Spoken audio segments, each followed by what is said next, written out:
This meeting will come to order. This is the organizational day regular session of the Bloomington Common Council for January 6th, 2021. Will the clerk please call the roll? Councilmember Rollo? Here.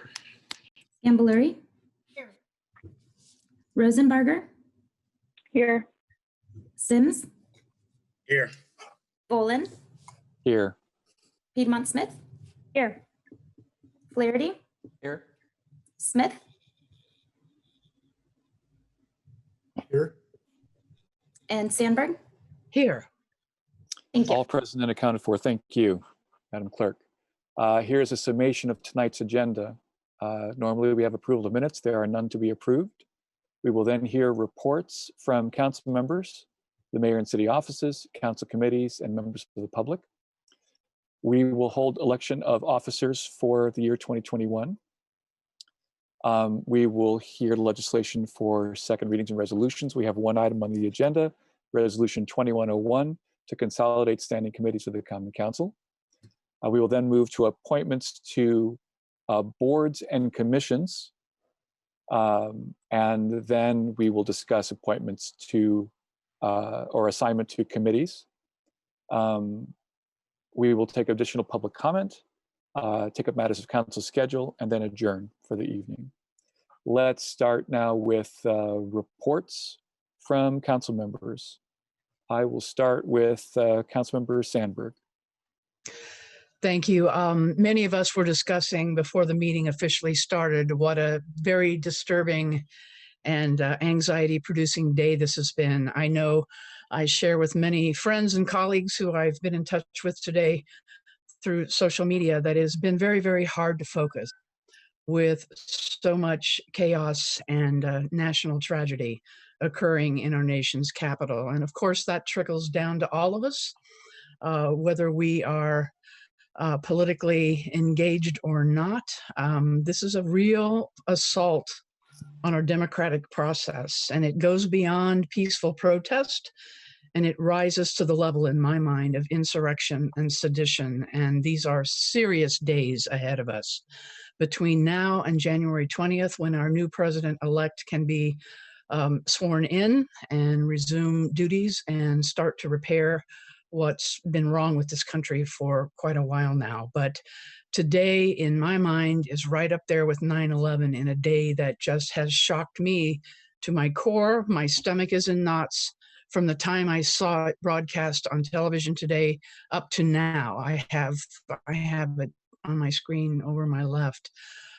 This has just been an astonishing day. And I would just ask everyone to please call on their better angels and help one another through these very disturbing times. Hoping for better days. Thank you. Thank you, Councilmember Sandberg. Councilmember Smith. I also share Councilmember Sandberg's just shock at what's going on today in the national scene, and I really do worry about it. I worry about it for, nationally and state, and I worry about it for the state of government in Bloomington as well. And I just hope that the year going forward, that we can work out whatever differences we all have, and that at least here on this local level, that we just work together for the betterment of everybody in Bloomington. There'll be some contentious issues, and I would like to think we'll resolve them in a very civilized manner and do the best job we can for the most number of people. So, thank you. Thank you. Councilmember Flaherty. Thanks. Certainly share the sentiments of my colleagues. And I just want to say also welcome back, everyone, and speak to just a couple of issues. I look forward to working with you all and Mayor Hamilton and the city staff this year. I did want to briefly discuss some anticipated actions with regard to members of our community currently experiencing homelessness. some of whom have been camping at Seminary Park or in other places in our community. I won't go into too much detail, but I just wanted to reiterate my past statements that I think we as a city should be assiduously following CDC guidelines and recommendations with regard to homeless encampments. I think we could use sanitary stations and portable restrooms at Seminary Park in particular. And I worry that past actions taken by the city and actions that may be taken on January 11th or thereafter are in violation of CDC guidelines to my reading. And I mean no disrespect to Mayor Hamilton or the Board of Parks Commissioners in saying so, but I do encourage them to revisit and reconsider their policies and plans in light of those guidelines and the pandemic. And second, just highlighting another major issue on a lot of community members' minds as with regard to housing and zoning in the city's Unified Development Ordinance update, which I know, a lot of folks are emailing us about. So I just wanted to encourage people to visit the city's website on the topic if they haven't already. If you Google Bloomington UDO zoning map update, you'll find a lot of well thought out detail about this process and what is proposed and what is not. And I just say that because I've seen a fair amount of misinformation or just misunderstandings about the process in the community. So I think it's important that we're all grounded in the same reality with that regard. And just also wanted to offer to talk to anybody, any constituents who would like to discuss their concerns or ideas or questions with regard to housing and zoning and the UDO. So if anybody would like to schedule a call, please email me. Happy to chat. And also just wanted to briefly praise some of the community members who've reached out to us or are engaging in other ways on these topics in really productive and collaborative, positive ways with people who think differently than them. In particular, the Hopewell group, which is a community group that got started in discussing the hospital site redevelopment plans and engaging around those. They have a meeting tonight. I think it's actually happening right now, trying to bring people of diverse views and opinions together on these zoning and housing topics in a facilitated conversation to try to, again, work together and find compromises and common solutions. So just wanted to highlight that. And with that, I will end my council report. Thanks. Thank you. Councilmember Piedmont Smith. Yes, it's been quite a day. I would like to also speak a little bit on the homelessness situation in Bloomington, which has been a problem for many years, and we're certainly not unique in that here in Bloomington. We have, unfortunately, a society that has lots of cracks for people to fall through, and especially our mental health care system is insufficient, and we're seeing that have an effect on people's housing status. So I agree with Councilmember Flaherty that in the short term, we should provide restroom facilities and hand washing stations in Seminary Park and in Switchyard Park where homeless people gather. I also urge the mayor to reconsider the plan to clear Seminary Park on January 11th. I've actually just signed a petition started by community members to ask for the moratorium on clearing the encampment to be extended. I won't read the whole petition. I expect we'll have some public comment about that this evening. And I urge the mayor to partner with county government officials, township government officials, and other funders to create a full-time homelessness relief coordinator to work both on short-term fixes and on longer-term plans to address homelessness in Bloomington. I'm very concerned that on January 11th, when the mayor said he will enforce the no overnight camping rule in Seminary Park, the folks there will not have a place to go. There may be beds available in our local shelters, but some people cannot take advantage of those beds due to their physical and/or mental health. Even people who are difficult to house deserve to live. And we have seen one death in Seminary Park on Christmas Eve. And I strongly want to work towards not having any other casualties. So I look forward to working together with other local government leaders and with the mayor on this issue. And finally, just in regards to what's happening in Washington, it's just a disgraceful attack on our democratic institutions. And that's it for me tonight. Thank you. Thank you. Councilmember Rallo.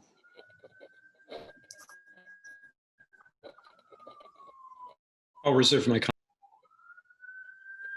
Thank you. Councilmember Scambaluri.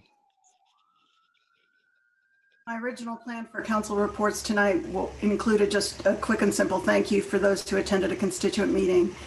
And that's still true, but like everybody else, I'm a little distracted tonight.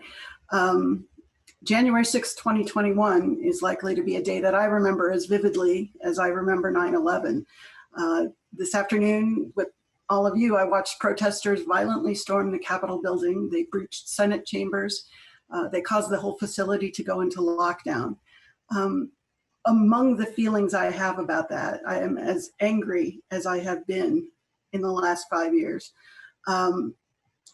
And one of the things that angers me is the degree to which this points to issues of equity in our society.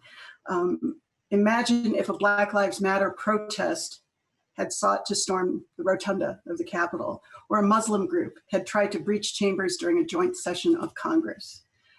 Earlier this evening, Councilmember Sandberg used the terms insurrection and sedition, and I fully expect that some will offer pushback on that and suggest that wasn't the case.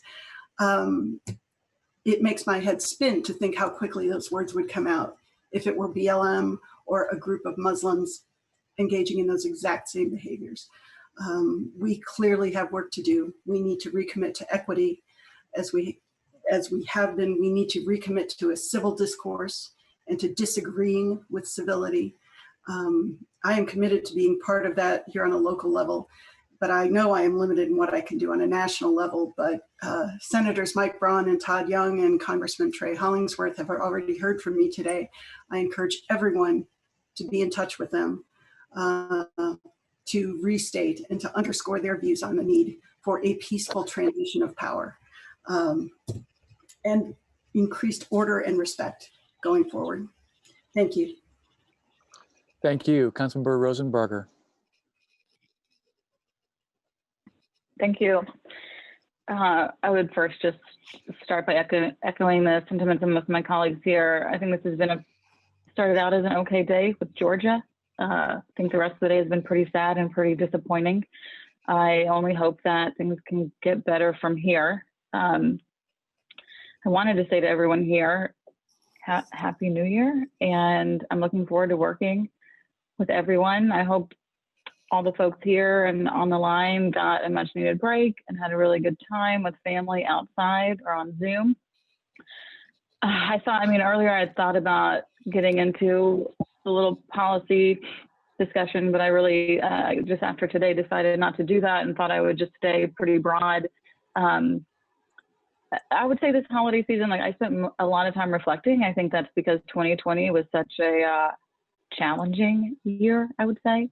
And I thought just about a couple of things that I have always really been guided by goals and positive thinking. And I think that is important. And that's how I really want to center and focus my 2021 year on the council. And something that really came up for me, generally speaking, is sort of an old saying that if you want something you've never had, you must be willing to do something you've never done. And just after 1 year on council, I think it was very much an experience, right? To see how everyone works together, what can get done, what kind of pace we move and all that good stuff. But just thinking about why I ran to create a more inclusive city, a more sustainable city, and a city that feels very welcoming to everyone and can house and feed everyone. I think, we're not doing that right now. And so I hope that in this year, we can look at ways to do things differently and really kind of sometimes step out of our comfort zone, ask hard questions, feel uncomfortable, and just thinking about everyone here in Bloomington who wants to live here, but maybe doesn't have a home or can't find food for their families. So I hope we can really just work together, put aside differences, really get down to the work that needs to be done here so that people feel safe, so that everyone feels safe and, has a convenient, safe, warm or cold place to live, depending on the time of year. And that's I'm just really looking forward to that, I would say, this year, to being creative, looking at what other cities do, maybe try new things, try old things, just think outside of the box sometimes, because I kind of think saying we're doing this because we've always done it isn't a good reason, and I hope we can move past that. Thank you. Thank you. Councilmember Sims. Thank you. I too would like to say Happy New Year to everyone. There's been some statements with regard to, I'm not even so sure how to describe what's happening in Washington, in our capital today. But I immediately was thinking about the irony of the situation. I do vividly recall that when the Black Lives Matter protests, which was a nonviolent protest, was met with many, I'm not so sure if they were all law enforcement or National Guard personnel stationed along the rotunda, along the steps, to ensure that there would be no breach from that group. And then when I look at what happened today, and this protest group today included such folks as the Proud Boys and some other things, and they were able to breach the White House and the rotunda and the steps and the chambers and rifle through drawers. And so that irony was not wasted on me and many of the folks in the Black and brown population that I've discussed that with today. Again, it is something that I will remember as well. But what I really wanted to speak on today was I simply wanted to congratulate the senator electeds from Georgia in their runoff elections. As I understand it, Reverend Raphael Warnock has been declared the winner. And the last time I looked, Mr. John Ossoff was the projected winner. So I would just like to congratulate both of those gentlemen. And hopefully that'll add some stability to our federal government as we move forward. And hopefully we can get some things done. Thank you very much. Thank you. I have a report. The first common councils of our city had 6 members. They held elections annually after Bloomington permanently organized as a city in 1876. In 1892, they went to 2-year terms. In 1906, council shrank to 5 members, but they began serving 4-year terms, which with a few exceptions before 1950 has been the standard ever since.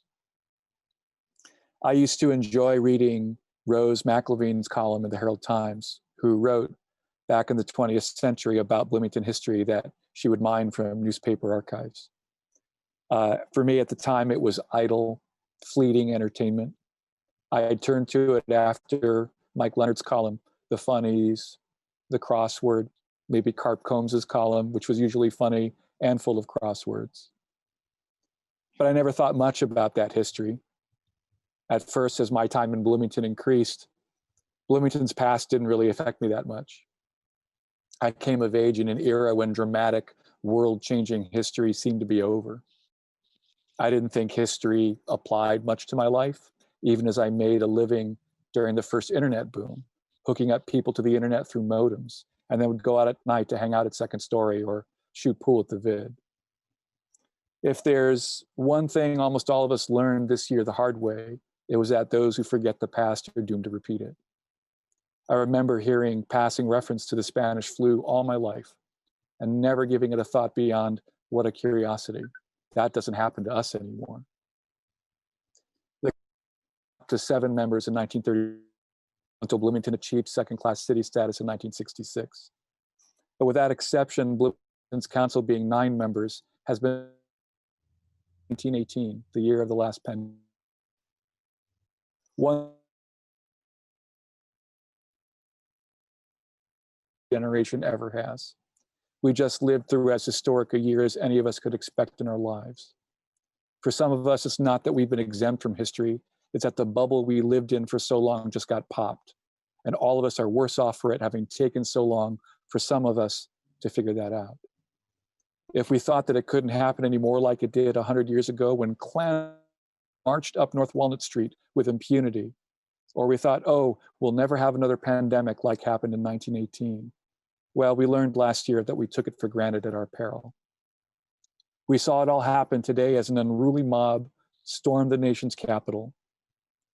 The New York Times just reported when Councilmember Sandberg was speaking that the woman who was shot there has died. Blood has been shed today in the nation's Capitol building. We're never going to be immune to history, even when we're vaccinated against the coronavirus. I have the privilege to speak to you in hygienic isolation from the privacy of my home, thanks to information technology unthinkable a century ago, or frankly, a generation ago, and extraordinary conditions we had thought relegated to the dustbin of history. Well, surprise y'all, it's time to reopen our history books. Carp Combs often directs crosswords to me directly these days, but the man knows more about the Spanish flu than anyone I've ever known. When I find out how our predecessors met without teleconferencing a century ago during the pandemic, something I'm looking forward to investigating in the minutes someday, I'm going to discuss it with him. A lot has happened this year. We've had to rethink everything about the way we do business here in council. I initiated a modest change this year to the way we handle legislative business. It fits the growing agenda of our growing city. Members are beginning to specialize in particular areas of city government. We're trying to get a handle on the length of our meetings without compromising the ample public engagement that this city is accustomed to. That rethinking continues again tonight as we develop new procedure for Organization Day. I beg everyone's patience as we try to get the details of this new procedure right tonight. It may seem to pale in comparison with the drama happening in Washington, with the history that we are impelled to make sure we know. But at least one lesson from the past years that the details matter and we must attend to them. So here is how we come to find ourselves tonight. We are entering the second year of, by my count, the 53rd term of the Bloomington City Council, the City of Bloomington Common Council. That first year was a hell of a year, but it's been a privilege and an honor to serve the council as president. Thank you. We go now to reports from the mayor and city offices. Is there anyone here from the mayor's office to report? Seeing none, we'll go to reports from council committees. Seeing none, we'll go to reports from the public. Is there any member of the public who would like to address the council on an item not on the agenda? If so, please use the raise hand function in Zoom or type into the chat. You'll be acknowledged by Council Attorney Stephen Lucas. Mr. Lucas?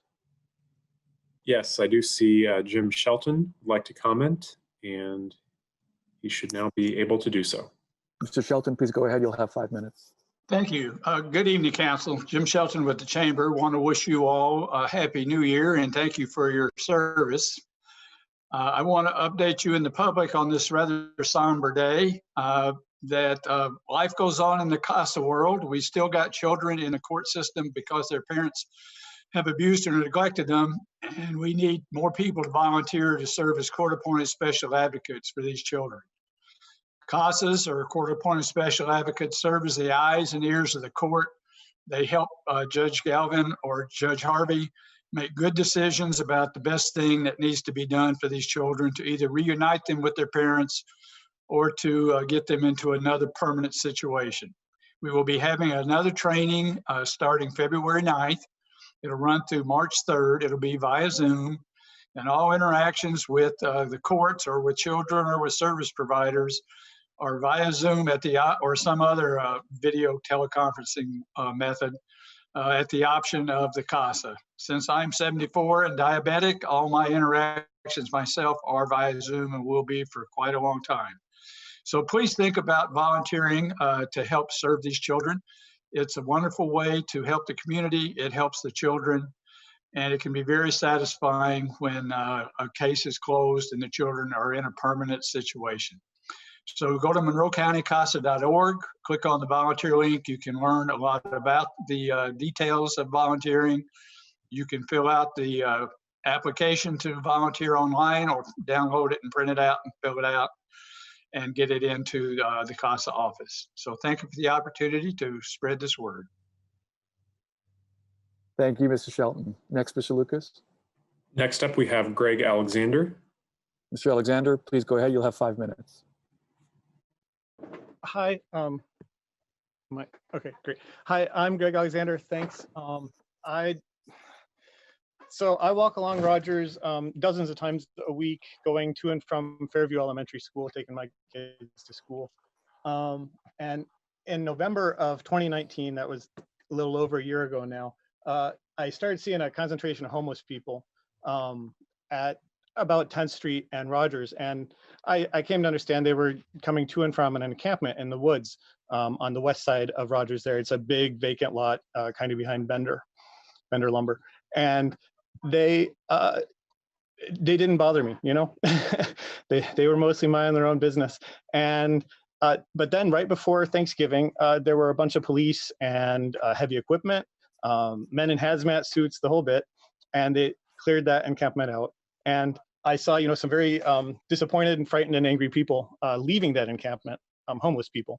And that's kind of, you know, the mayor was called out on that, and he said, well, they were pooping in the woods there, and so he had to do something. And, you know, okay, we invented bathrooms, but I guess we don't want to give people bathrooms.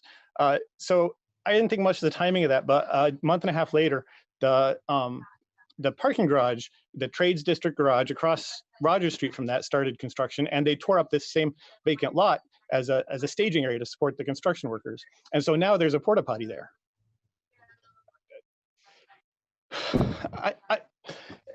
So, you know, this demonstrates the enormous priority we give to cars. You know, when people are asked to build a parking garage, you know, and these garages, they're not even to meet current demand, they're to meet anticipated demand. They're intentionally being built with surplus capacity, and staff knows they'll get every kind of support. They can go to the RDC and just tell them what to pass, and they'll do it. You know, this land that they're using just as a staging area turned a huge thing into a muddy gravel pit and evicted some homeless people. And why? Because they just said, oh, we'll give that to land to you to build garages. You know, they need to ask the plan commission to break state law. Oh, sure thing. You know, that happened when, if they need to have a bunch of people selling it to the public and to you guys, we got the assistant mayor, and we've got director of sustainability. They did that full time for about a month 2 years ago. And so every single thing they want, if they need $30 million, if they need to spend a bunch of money through city legal in order to prosecute a failed lawsuit, all that stuff just lines up for them. They know they will get complete support from the mayor's office and ultimately from you guys. But compare that pedestrian transportation. We do not have a pedestrian transportation network. We do not have a network of sidewalks. For any lengthy trip across town at all, you will wind up walking in the street or walking in the mud beside the road. We do not have that bare minimum. It's not like we aren't at that point where we don't have surplus capacity. We do not have the most basic elementary sidewalk facility. And go ahead and ask around. Staff will tell you it will be about a $30 million to $50 million problem just to solve this on the major streets in town. And, you know, I talk to you guys, and some of you say you're for this stuff, but think that's unrealistic to spend that kind of money on pedestrian transportation. We just spent that kind of money on parking garages. But since the last time we spoke, there's been another pedestrian killed on 3rd Street. A homeless person. We don't care. We don't care. And staff knows we don't care. You ask staff to solve the problem of 3rd Street safety, and staff can come up with some suggestions, but they will all cost money, and they will all be hampered by the fact that no matter how good a job they do on 3rd Street, nobody is actually going to switch from the car to pedestrian transportation when there are sidewalk gaps all over town. They know we will not solve any of these problems because you will not give them the money, the most basic money to achieve the most basic network. And as long as that is the case, we will not have any sort of progressive change that is going to address this problem that we killed 2 students rather, last year with cars on 3rd Street. I don't know what to do. Thanks for your time. Thank you. I'm just going to point out that several people have raised their hands since the period has begun. And we may either need to shorten the time that people speak or extend the public comment time. Mr. Lucas, who is next? Next up, we have Molly Stewart, who should be ready to comment. Ms. Stewart, you'll have 5 minutes. Hi, thank you. First, I would like to ask City Council to do everything in your power, which I know is not that much, but I know there are some solutions being looked at by various council members regarding the upcoming planned eviction of Seminary Park. I have been working with the Bloomington Homeless Coalition for several months now, and working closely with some of the people living in the park, or I should say, yeah, working with them is right. And you know, we've been trying as hard as we can, as creatively as we can, to figure out a solution to what the city said it was going to do. The solution to people camping at Seminary, trying to find a different place for people to stay where they are, you know, where their individual rights to choose where to spend the night are respected. I believe that everyone should have a choice where they want to spend the night. They should not be required to go to a shelter that they don't feel comfortable at. They should be allowed to sleep outside if that's the most comfortable place for them, especially during COVID. Obviously, the CDC guidelines have been cited multiple times, and it's still unclear why our highly educated mayor does not seem to be respecting the science guidelines of our federal government's highest authority on this.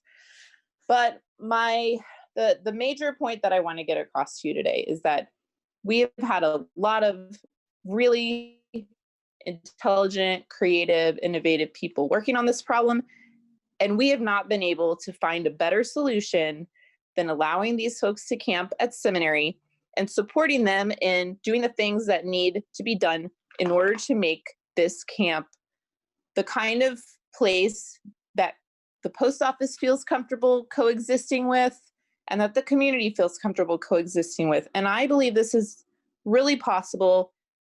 Over the last few weeks, the community has reached out and has volunteered so much money and time and resources, material resources, donations of, you know, blankets and all sorts of things.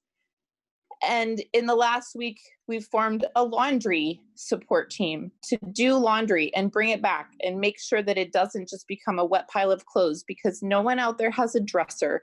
No one out there has easy access to clothing storage, even if they can wash and dry their clothes at Shalom, which sometimes works and sometimes doesn't. Where do you put your clothes, even once they're clean and dry? We have put together a trash team, and I know that other people on this call can speak more with more detail about that. But we realize that it's not sanitary for anyone, the community or the people living there, to be living surrounded by waste. We need more trash cans. We need more trash service.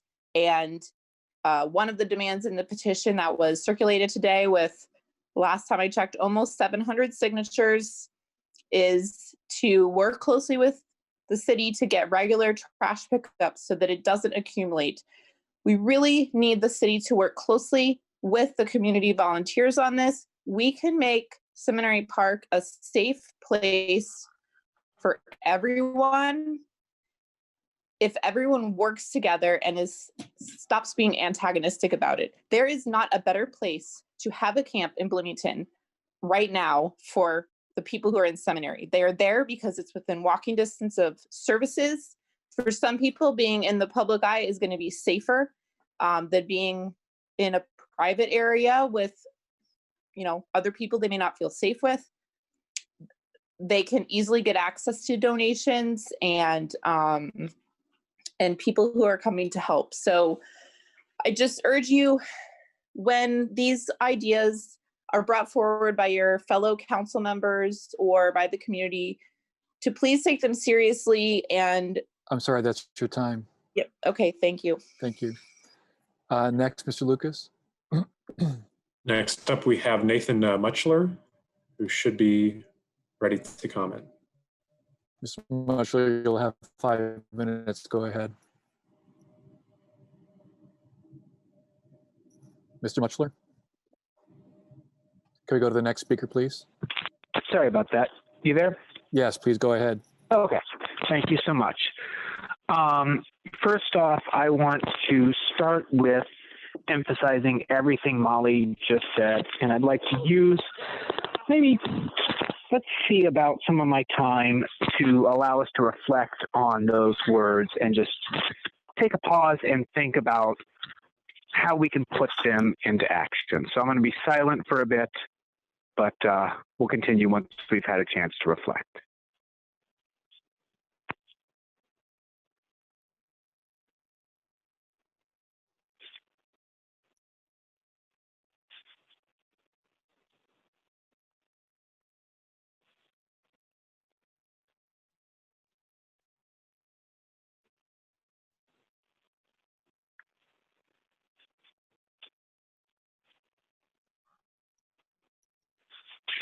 So that was 30 seconds. We spent 30 seconds, hopefully, thinking about what life would be if we lived in a tent in a park in the middle of Bloomington winter. Let's remember that for many people in our community, it's not 30 seconds. It's not 30 minutes. It's 24 hours a day, 7 days a week. I'd like to say that if I was you, I would be embarrassed and I would be mad that the mayor is not making a report justifying his plans to evict the people living in Seminary on the 11th. That just rude, if you ask me. But I'm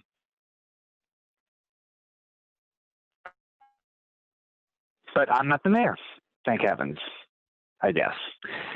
Regardless, we've talked a lot today about what happened in Washington, D.C., and how this was shocking and unconscionable and terrifying and different and strange. But we're just seeing one aspect of the structural violence in our society.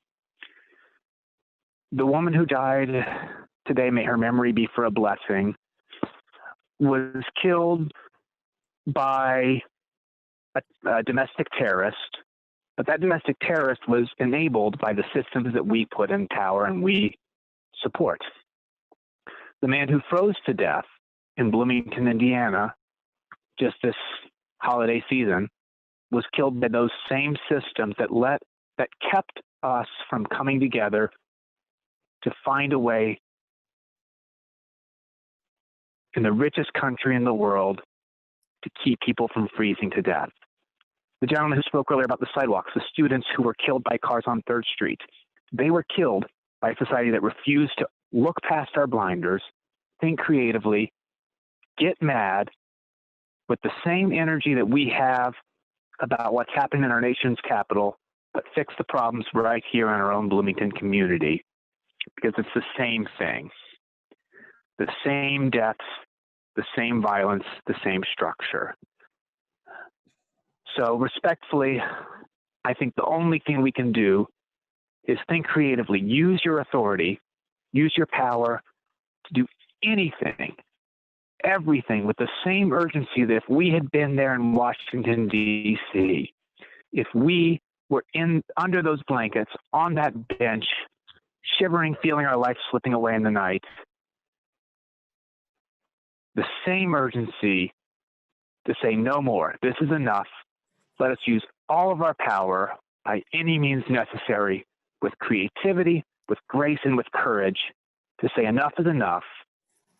It's time to fix this. Thank you. I yield my time. Thank you. Mr. Lucas? Next up, we have Mark Teller. Mr. Teller, you'll have 5 minutes. Thank you. It's a very, very sad day for America. Very sad day. But unfortunately, as you can tell, here are talking about even equally as sad things now that somebody has passed in DC. Somebody, as you know, died on our streets on Christmas Eve. Just shortly,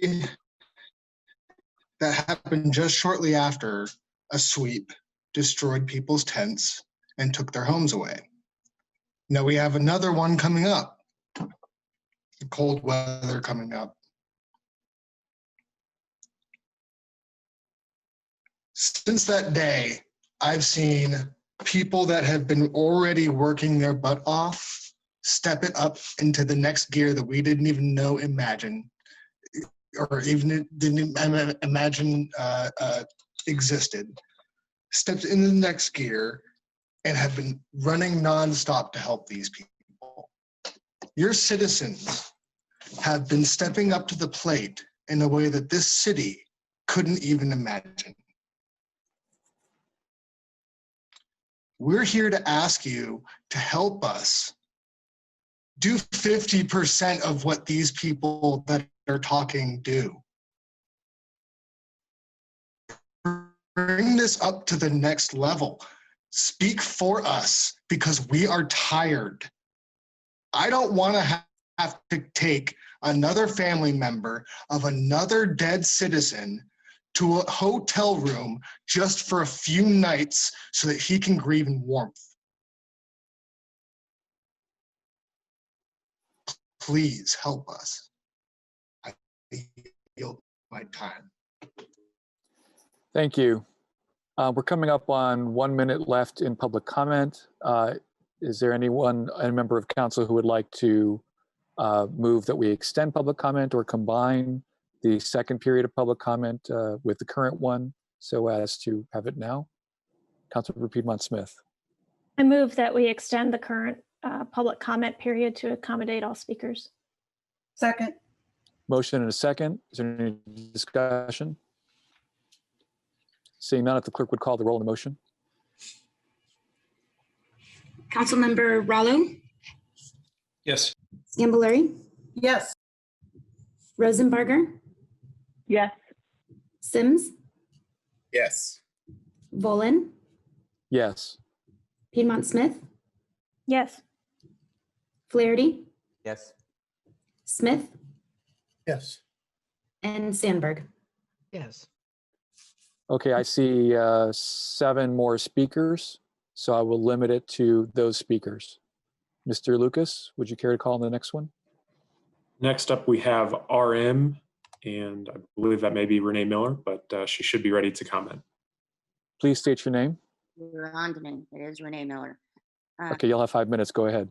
Okay, thank you. I appreciate everybody's time this evening. I'm going to get into your personal business a little bit. Nothing new.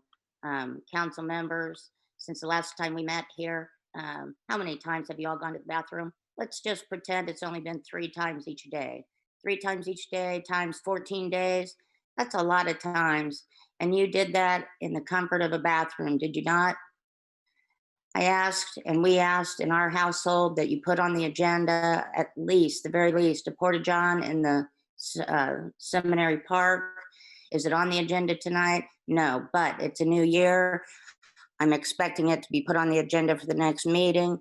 And at the very least, that there is a porta-john in the park tomorrow, full stop. There is nothing stopping you. We can have one delivered. We're citizens, but we don't want it to be torn down and taken away. So we need you to do it. Please do it. It is just criminal that people cannot use the bathroom. Come on. You've used the bathroom. How many times? Think about it. You're going to use the bathroom right after this meeting. You're going to have your little cup of tea or your cup of coffee, and you're going to use the bathroom, aren't you? It's criminal. The next time you go to the bathroom, every time you go to the bathroom, I want you to think about it. I want you to really think about what you're doing and what you could be doing for the citizens of our community. And they are citizens in our community, and we care about them and we love them. And we are showing more care to them than this council is, and this mayor is. And it's just unconscionable. And I'm pleading with you to finally do something about it right now.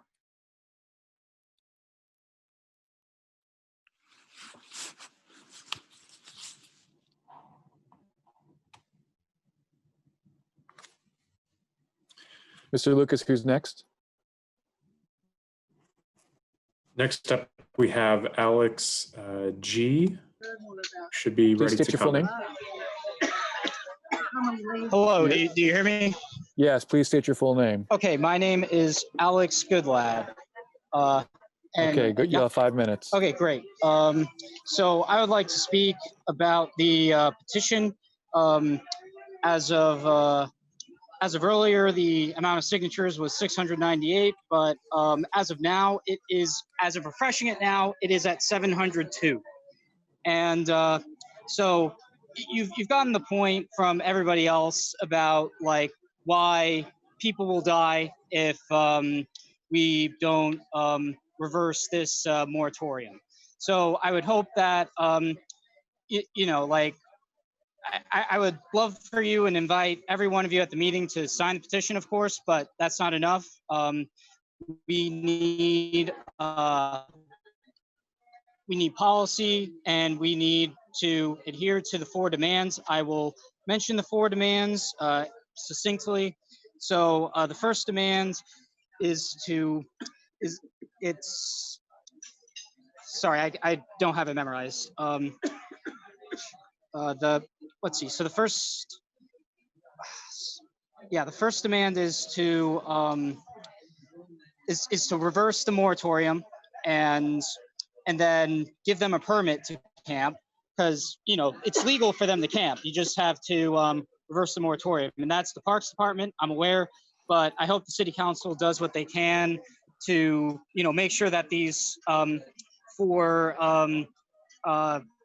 demands are recognized, and maybe there's something you can do, I hope. And then 2, we need sanitary conditions. We need to adhere to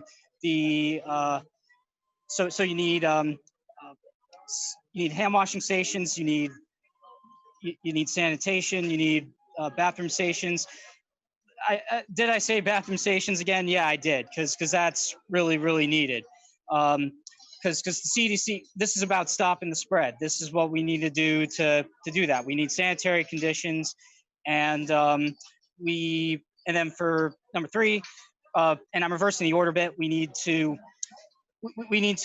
city to keep their promise on the garbage disposal, because they haven't exactly kept their end of the deal.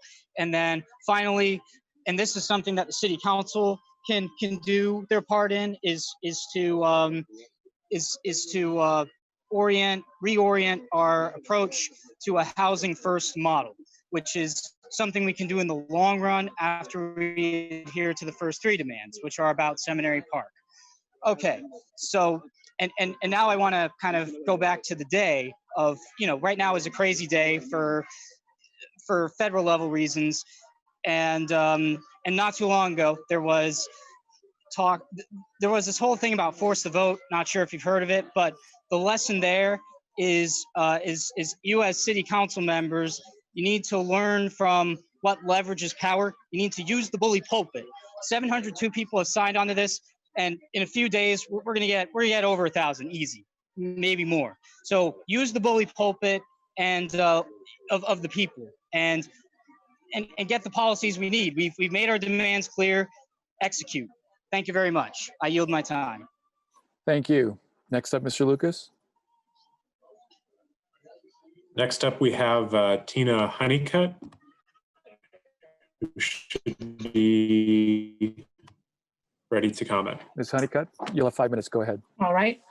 I will start by saying that I'm very disappointed that no one from the mayor's office is at the meeting this evening.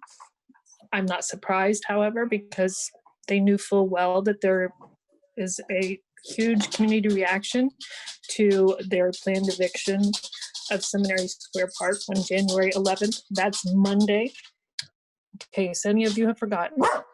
And the repeated refrain from the city of Bloomington that folks are not safe in the park. Yeah, they're not safe, but it's disingenuous, and the message and the meetings that they've been having haven't done anything to change the living situations. Just referring to social service agencies that still haven't made an impact. It's shameful. Let's get this together. I appreciate that two of the council members spoke to this already and I know that the rest of you have been listening, and pressuring the mayor to make something different happen is critical for our citizens. The CDC guidance during a global pandemic has been very clear. It's just unconscionable that this is going to happen on Monday. I want you all to band together to make it not happen. I want to see you pushing for things to be done, not just meetings to be had, not just talking, but let's get some doing happening. We've seen what the Bloomington Homeless Coalition has been able to accomplish and help our citizens with. Now imagine if the city had actually reached out to them when they reached out to the other social service agencies and told them of their plans to have everyone removed on the 11th 2 weeks ago. Imagine if they were really working together in good faith with everyone. That's all I have to say. Thank you. Thank you. Next up, Mr. Lucas. Next up, we have Marshall Bailey. Hello, this is Marshall Bailey. Can you hear me? 5 minutes. Yes, go ahead. Hi, my name is Marshall Bailey. I'm a Bloomington resident. I'm a military veteran, and I was wanted to speak on homelessness in Bloomington, like literally every single one of your other commenters today. I previously sent you a request for emergency session to hold a meeting on homelessness. That should all be in your inboxes, but it was basically outlining the rules, which you already know, to call a meeting. I think it's important, if you actually care about an issue, or even if you don't care about an issue, to actually hear the issue. And what I see right now is people aren't really being heard because City Council hasn't taken simple legislative steps to, one, introduce something into the agenda, two, hold a specific meeting on the topic, or three, have a vote on a particular topic. So to say, I think we should do something, or I'm signing a petition, or I feel that way, that's what your citizens say. That's not what a legislative body says. I feel this way, or I do this stuff. The city of Bloomington, the residents, they're not asking for much, and these are very simple tasks to accomplish. Bathrooms, letting people camp. I think I went on a run around Bryant Park about a week ago, and you know what I saw there? I saw a porta potty in Bryant Park, and it was open. I'm like, well, this is a public park. Why can't that be in Seminary Park? I went to the pavilion at the Beeline Trail. Saw someone camping out there that was homeless. Looked at the bathroom, because I need to use the bathroom there, and it was locked. Why can't City Council direct someone to go unlock that bathroom? My message is very clear. If you want to show the community you care, or you're going to do something, you have to introduce something to the agenda. You have to have a vote on something. Just saying, I think we should, I feel this way, that's not doing anything. That's simply your place. So I'm encouraging the council to actually, in this meeting, say, okay, we're going to move to do something, a movement, not just, I feel we should. That's all I have to say. Please consider what I've said in this request. Thanks. Thank you. Next up, Mr. Lucas. Next up, we have trip coverage. Not sure if that's I assume that's not your name. If you please state your name for the record. Hello, trip coverage. Can you hear me? Yes, can you state your name, please? My name is Mark. Can you hear me? Your signal is not great. Can you say it again, please? Mark Sturdivant. I didn't hear your last name. Hello. Mark what? Sturdivant. Sturdivant. Okay, you'll have 5 minutes. Go ahead. My concern I'm hearing a lot of people in the community express that a lot of people are drug addicts, that they're immature, that this, and that. I want to tell my story, and I just believe that you got to hold on for a few seconds. Hold on.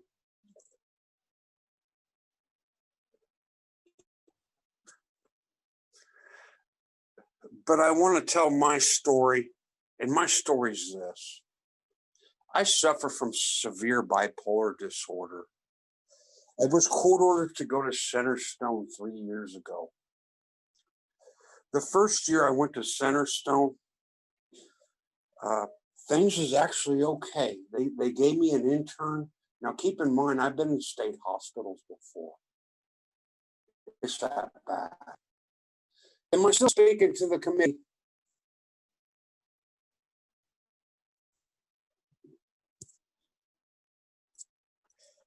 Mr. Sturgeon? Am I still speaking to the committee? Now we can hear you. Please continue. Well, anyways, you know, I've been in state hospitals before, and Centerstone gives me an intern to talk to. That intern was actually awesome. She was. She didn't know what she was doing. No, she did not, as far as psychotherapy or anything. But she did help me get my driver's license. She helped me apply to college courses, which I'm still involved in. But the problem happened is when she got a degree and they gave me literally the ACT team manager. The ACT team is assertive community treatment. You know, the assertive community treatment team is supposed to prevent homelessness. It's supposed to prevent jail. It's supposed to prevent hospitalizations. Now, when I went to this supervisor, things weren't so great. You know, when I show up for my first appointment with the supervisor, she skips out on the first appointment. Now, this is Centerstone, I got to remind you. At the time, I was driving 40 miles round trip just to go to this appointment. Of course, she skips out. They give me 10 minutes notice. Did they realize that I had no money to get to these appointments? Now I'm court ordered to go to these appointments for my mental health treatment. No, I don't think they did, or they didn't care. I lost my first job I held down in 15 years due to them skipping out on that appointment. Did they care? No. You know, I remember this happened another 5 times in a 7-month period where people would no call, no show to my appointments at Centerstone. This actually happened.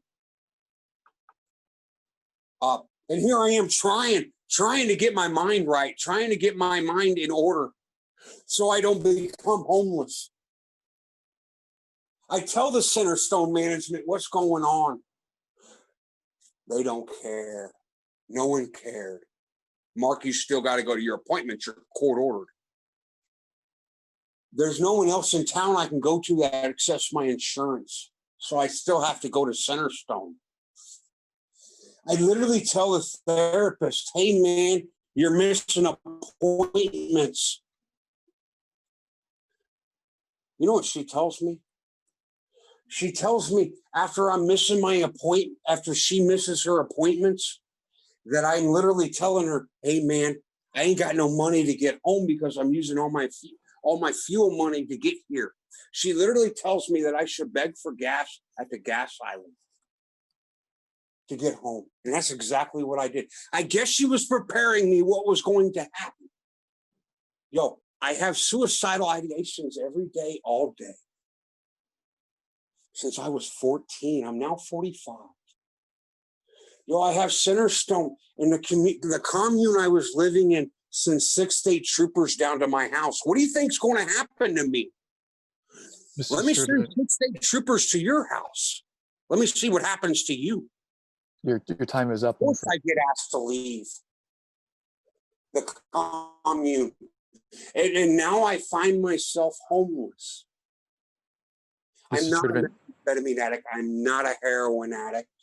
I don't even know what those things are. Of course, being homeless, I learned what those things are really quick. Mrs. Sturdivant, your time is up, I'm afraid. We appreciate your I testimony. wasn't given a full 5 minutes. You were. No, I was not. I didn't finish my story. Sir, you started it. Hey, all I'm saying is that Centerstone is messed up.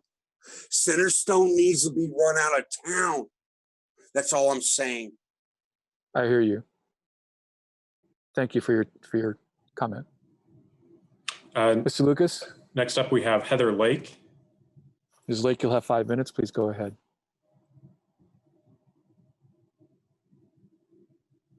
Ms. Lake? Hello? Am I unmuted? Yes, please go ahead. Okay. Hi. I just wanted to talk about, well, the eviction, like everybody is discussing. Although it has been a difficult day to keep track of everything with everything that's going on.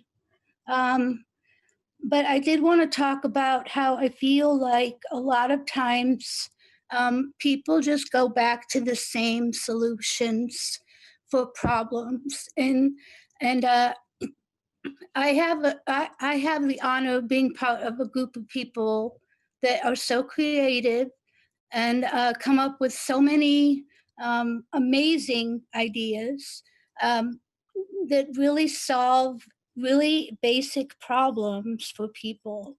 And I just feel like that people that like the group I'm part of should definitely have a seat at the table of meetings, not just public comment, but actually be invited into a meeting to have a place of equality.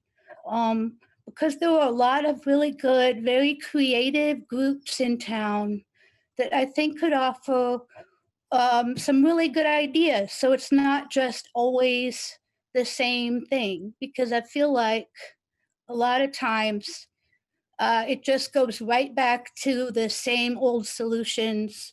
And I can tell you that if you just get together and share ideas, you can come up with very creative solutions to things, basic problems like keeping people warm, getting them hot drinks, getting them what they need as far as hand warmers or socks. So just, real physical problems can be solved. But I think that we need to make sure that people with organizations such as BHC, Pigeon Hill Pantry, and other organizations actually get a seat at these meetings. And because we all love to come on public comment, and it's important, but I think our voices should be heard more equal.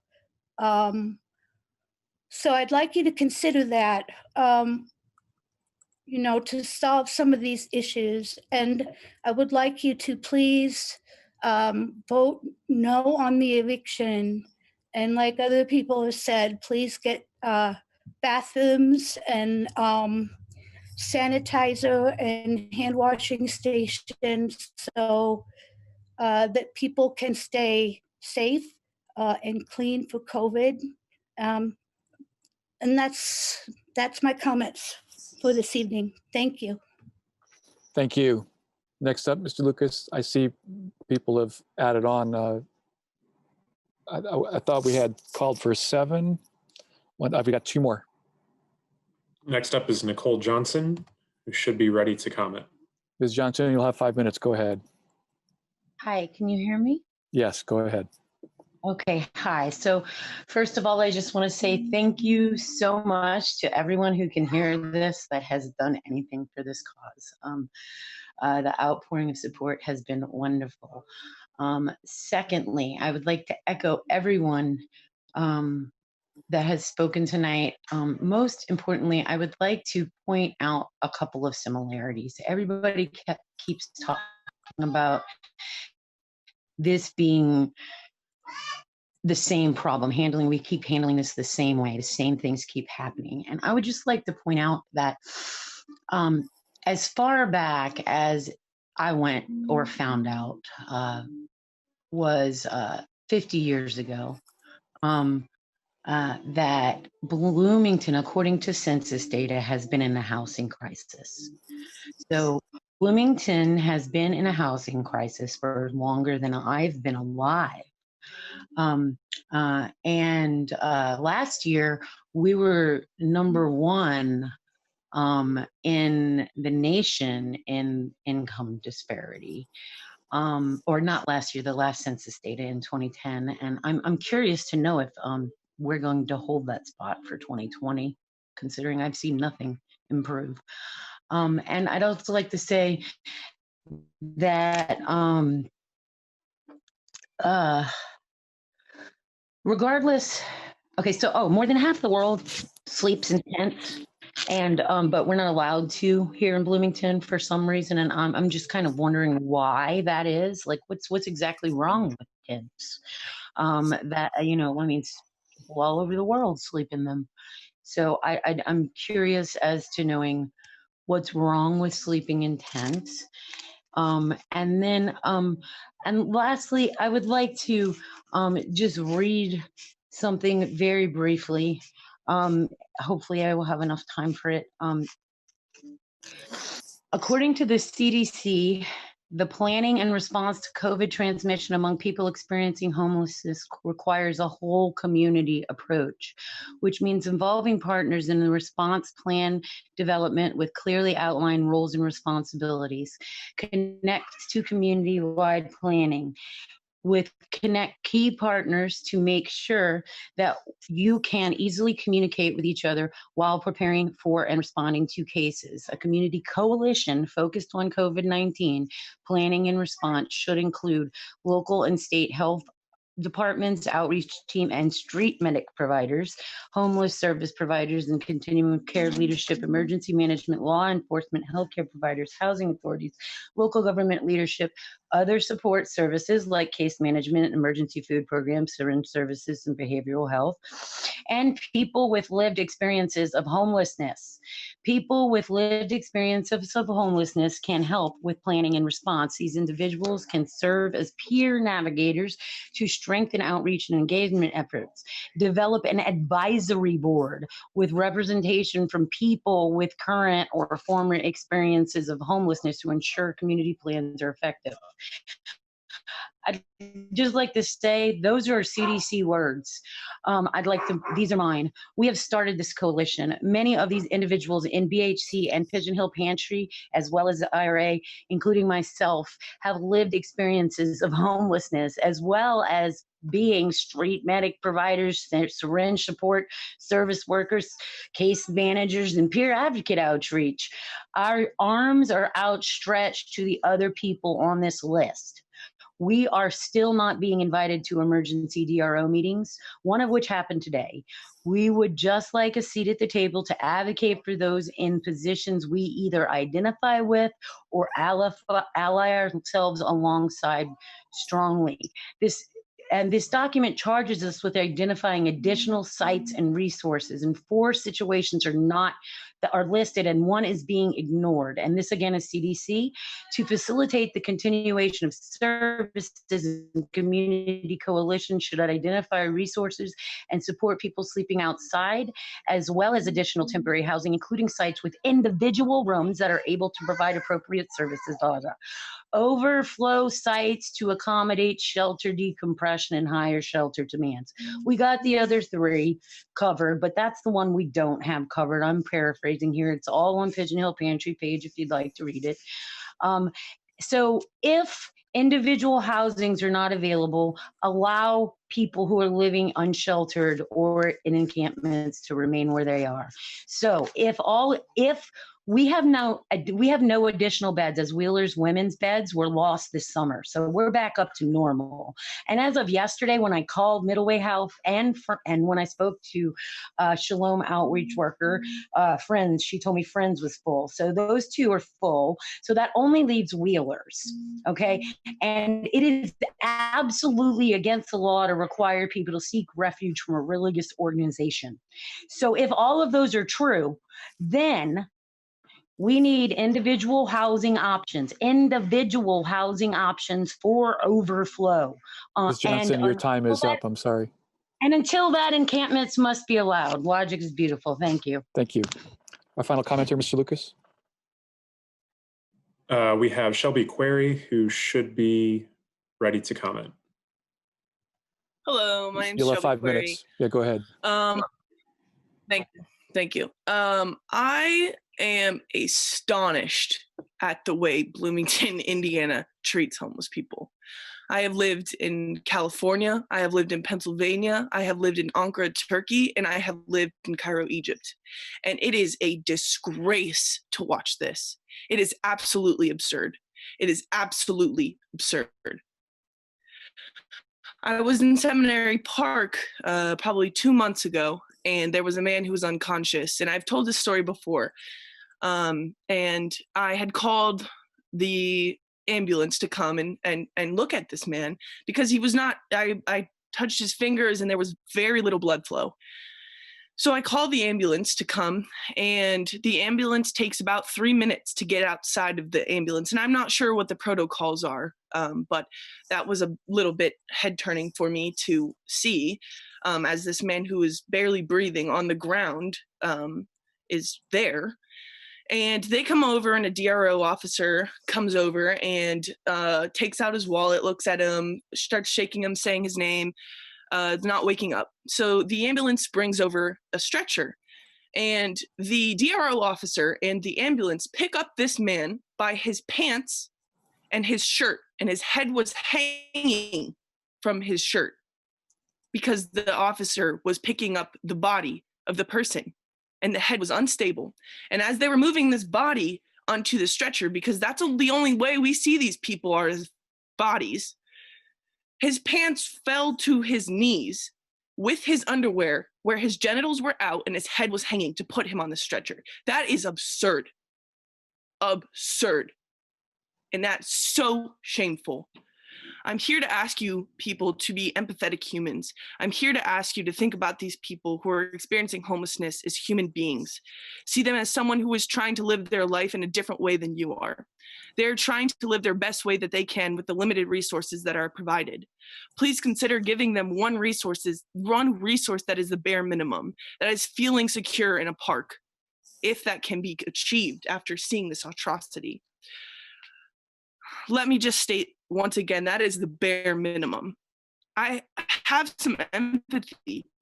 It is your job to do so. We are all humans trying to do our best that we can, and that is subjective. There is no framework to what our best is, and I challenge you to think about that. Last, I would like to talk about how far the parole office is away from these shelters and resources, and oftentimes people can't make those walks because of their limitations and handicap. So please think about the story that I'm telling you, and think about those things that are happening, and think about how many things are unseen in this park that are the treatment of resources in Bloomington. It is ridiculous. And I'm tired of seeing it. And I'm tired of thinking or seeing these things being posted. Just do the bare minimum. Let them be at this park. Leave them alone. Give them the things that they need, like washing their hands and using the restroom. It's ridiculous. Thank you. I yield my time. Thank you. And with that, we conclude public comment. Mr. Lucas? We did have one comment that came in over the chat that's a brief comment from Sam Dove, who says that homeless folks need homes during winter as they can't sleep outside during the winter. And that's Sam's comment. We thank Mr. Dove for his comment. All right. With that, we go back now to our agenda, and it's time now to go to election of officers. I want to call your attention, first of all, to the memo for tonight's meeting, which contains an updated Organization Day worksheet with details not included in previous worksheets. These are based on research by myself and Mr. Lucas. I'll be following this list tonight. We have three sets of decisions to make. Starting today, we need to elect officers for the next year. We need to make appointments of council members to board and commission seats intended for them. And we need to determine the makeup of our standing committees. So I'm going to remain president through the election of officers and then pass the rhetorical gavel to the new president. Upon the symbolic change of seats, the new president will preside over the second part. Before we start, I'm going to call for a motion for how to conduct these decisions. This motion will open the floor to nominations without discussion for each office. If there's no more than one person who is nominated for each seat, they'll be added to a slate that will be voted on collectively. For those seats with two or more candidates for a seat, we'll call the roll separately for that seat. And the motion will also hold for boards and appointments to boards. For the third set of decisions, I'm going to read the paragraph under the committee assignments section in tonight's memo in the Organization Day worksheet. Members should submit to the president on Organization Day a list of at least 5 standing committees on which they would like to serve, ranked in order of their preference. The president shall make every effort to distribute assignments evenly and to accommodate as many of each member's topmost preferences as possible by the first regular session of the year after after Organization Day. Should council act to create or abolish any standing committees, thereby affecting the list below, the president shall adjust the assignments to affected committees accordingly. But first, we're going to hear Resolution 2101 because it may reduce the number of committees if it's adopted, and thus the options for members to choose from. Of course, it's going to be difficult, if not impossible, for the president to determine committee assignments tonight for this reason and others.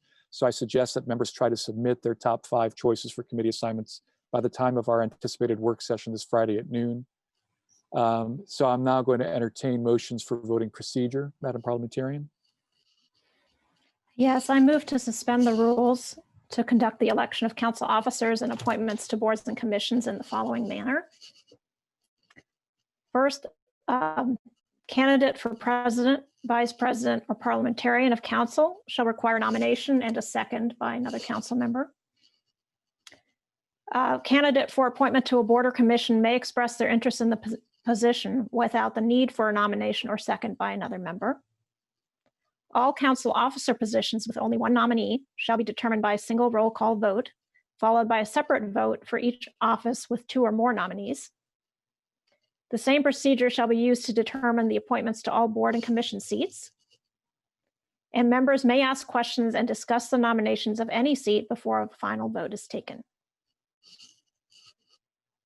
So this motion does need a second. Second. It's neither debatable nor amendable, and it requires 2/3 majority to pass. All right, since there's no debate or amending, will the clerk please call the roll on the motion unless there's any questions from members before we go to a vote? Councilmember Skimbley. Thank you. Councilmember Piedmont Smith, can you repeat the last 2 points? You went through a series of bullets. Yes. They are in the packet addendum, but it was issued quite late. So the last 2 points are that the same procedure shall be used to determine the appointments to all board and commission seats. That means if there's only one nominee, we put them on a slate and vote on those. If there's more than one nominee, those are voted on separately. And the last point was that members may ask questions and discuss the nominations of any seat before a final vote is taken. Perfect, thank you. Any further questions? Seeing none, will the clerk please call the roll on the motion? Councilmember Scambolery? Yes. Rosenbarger? Yes. Sims? Yes. Woolen? Yes. Smith? Yes. Flaherty? Smith? Yes. Sandberg? And Rollo? Yes. Thank you. Okay, that motion passes, so that's how we'll conduct these decisions. Let's start with, I'll open the floor now to motions for nominations for the president. Councilmember Sandberg. Mr. Chair, I move Jim Sims as president of the next year's council. Needs a second. Second. We have a motion and a second. Are there any other nominations for president? Second call. Final call. All right, seeing none, we'll move on to nominations for vice president. Councilmember Sandberg. Mr. Chair, I will nominate Sue Scambalori for vice president for the next year's council. Second. Motion and a second. Are there any other nominations for vice president? Seeing none, we'll go to Mr. Chair, I nominate Matt Flaherty for parliamentarian for this coming year. Second. Second. Motion and a second. Are there any other nominations for parliamentarian? Seeing none and seeing no second candidates for each seat, we will approve all three, or we'll vote on all three positions at the same time with a single roll call vote. Will the clerk please call the roll on the nominations for president, vice president, and parliamentarian? Councilmember Rosenbarger, Yes. Sims, Yes. Bolin, Yes. Piedmont Smith, Yes. Flaherty, Yes. Smith, Yes. Sandberg, Yes. Rollo, Yes. and Scambalori. Yes. Thank you. Motion passes. I want to congratulate the new officers. Before I pass the rhetorical gavel to my esteemed colleague, Mr. Sims, I just want to say that the clerk needs to be able to make roll call votes tonight and until we are back in the chambers. So to that end, I'm going to announce a temporary seating assignment change. Mr. Sims will replace me in the president's seat. Councilmember Scambalori will replace Councilmember Sims in the vice president's seat. I will take Councilmember Scambalori's seat, and Councilmembers Piedmont Smith and Flaherty will switch places. So the new order is Sandberg, Smith. This is from stage left. Sandberg, Smith, Volin, Flaherty, Sims, Scambalori, Rosenbarger, Volin, and Rollo. Should I repeat that? You said your name twice. You should have said me the first time. I was swapping out. So I want two seats. I want two seats on council. So make it Sandberg, Smith, Piedmont Smith, Flaherty, Sims, Scambalori, Rosenbarger, Volin, and Rollo, if that's acceptable to everybody. And with that, I pass the gavel to Mr. President. Before we do that. Yes, sir. I have a question. The list you just gave, is that the seating chart when we go back to in person? No, it's a seating chart for tonight. It's a seating chart for tonight. Okay. It's up to you actually as the new president to determine the seating chart, but we have to switch seats. If we were in the chamber, we'd have to switch seats. With that, I pass the gavel to President Jim Sims. All right, thank you very, very much. Before we move forward, and I'm not so sure, maybe Mr. Lucas, is it proper for the officers at this point to make a statement if they care to? I think so. Newly elected. Typically, this is an opportunity where a ceremonial gavel would have been presented to the outgoing president. So I think a statement's more than appropriate here. I caught that gavel. So, but we'll start with Mr. or Councilmember Flaherty. Would you like to make a statement, Councilmember Flaherty? Sure. Nothing much. Just thank you to my colleagues for your support. I'm excited and happy to be taking on the role of parliamentarian this year. I look forward to working with all of you in that capacity and serving on the leadership team with Councilmembers Scambalori and Sims. Thanks. Likewise. Thank you for joining the team. Councilmember Scambalori. Yes, thank you. Just some brief comments. From time to time, I still hear council criticized sometimes as being a group of yes members who all march in lockstep and feel the same way about issues and don't challenge each other or the administration because we're all Democrats, so that must be the case. Those of us who have been part of these meetings know about the diversity of opinions and differences in priorities over time. And having been part of that this past year, I am grateful beyond words for the opportunity to have worked with every single one of you this year. And I have learned something from every single one of you, and I thank you for that. I appreciate the commitment you each bring, and while we may differ on some issues, I think we all have some shared values. We all work to demonstrate professionalism and preparedness and honest and rigorous dialogue and a commitment to ensuring that all different viewpoints can be heard and to being respectful when we disagree. And I am honored to serve as part of a leadership team that will help continue those. So thank you. Thank you, Councilmember Scambolari. Again, looking forward to working with you and the rest of our colleagues. If I may, I'll take just a few minutes. One thing I think we all do know that's printed on our U.S. money, it says, "In God we trust." So I'd like to start this off with saying, I too indeed do thank God, and I'm thankful for the many blessings received by me and my family.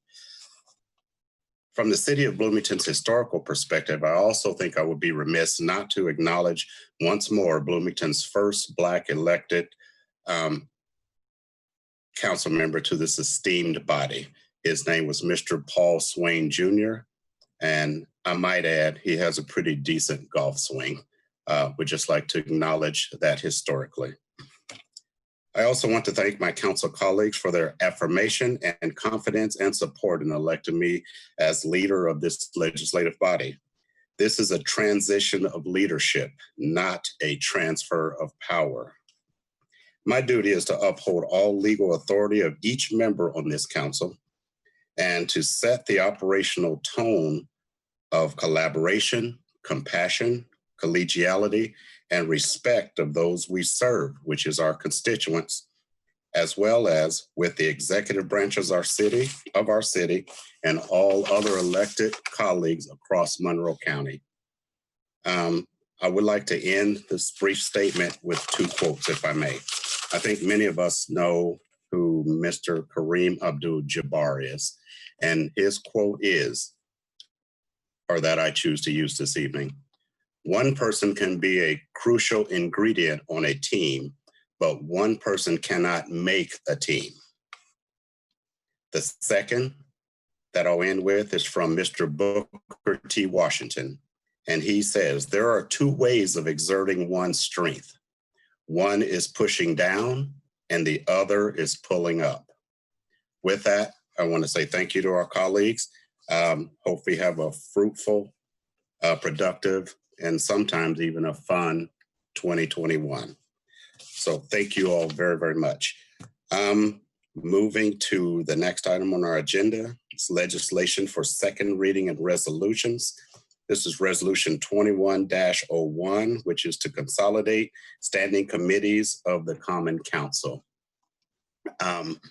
This was Mr. President, I move resolution 2101. Second. Sorry. Okay, no, you're fine. It's been properly moved in second. Before I ask Mr. Volan, who's the sponsor, to present this, I would like to check with our council attorney first. Is it proper now to offer a motion before presenting? Perhaps Councilmember Volan could clarify. I assume his motion was a motion to introduce that's now been. I'm sorry, I forgot. Yeah, we've changed officers and I've already forgotten how we're supposed to do things. So that motion, I think, has a second, and we'll need a roll call vote. And before moving on to any other motions, I would suggest addressing this motion before you now. Fantastic. Okay, it's been properly moved in second. Will the clerk please call the roll? I take this moment to ask Councilmember Volan to recap the seating arrangement. I may have missed one or two seats. Yes, Sandberg, Smith. Sorry, left to right on the diocese? From wherever Sandberg is, she stays in her seat. So Sandberg, Smith, Piedmont Smith, Flaherty, Sims, Scambolari, Rosenbarger, Volan, and Rollo. Thank you. And this motion is meant to be a motion to introduce by title and synopsis only. Councilmember Rallo, Yes. Bolin, Yes. Rosenbarger, Yes. Scambolery, Yes. Sims, Yes. Flaherty, Yes. Piedmont Smith, Yes. Smith, Yes. and Sandberg. Yes. Thank you.